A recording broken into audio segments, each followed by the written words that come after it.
The man was just throwing out the trash, but he got himself into a big mess.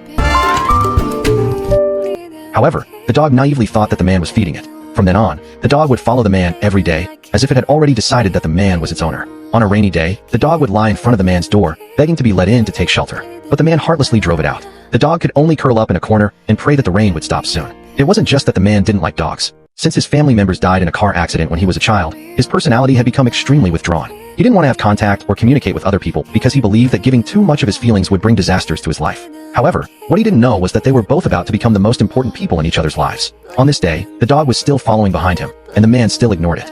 Suddenly, a scream came from behind. The man immediately stopped in his tracks. When he turned around, the dog was already lying in a pool of blood. Everyone was complaining that the stray dog was already affecting their lives. The little girl beside them looked at the dog with pity. Unexpectedly, the man came out again. It turned out that he had gone back and installed a seat next to his motorcycle. Amidst the chatter of the crowd, he drove straight to the hospital with the dog. Fortunately, the dog was finally out of danger. But what to do with it became a new problem. The doctor hoped that the man could temporarily take in the dog, but the man refused. He directly threw the medical bill on the table and got up to leave. But when the man got home, he carefully observed the surrounding neighbors, as if he was very afraid of being seen by others. However, what he didn't know was that his hiding had already been discovered by that little girl. Late at night, when the man fell asleep, the dog beside him started barking. In order not to be discovered by the neighbors around, he had to get up and soothe the dog. But as soon as he lay back on the bed, the dog started barking again. After a whole night of such trouble, just as he finally fell asleep, the alarm clock rang. At this time, the dog was already snoring. When the man came home from work in the evening, he felt like the sky was falling. Helplessly, he reluctantly took the dog to the park for a walk. But it seemed like the dog was walking him. He suddenly thought of simply leaving the dog in the park, and then turned around and ran home.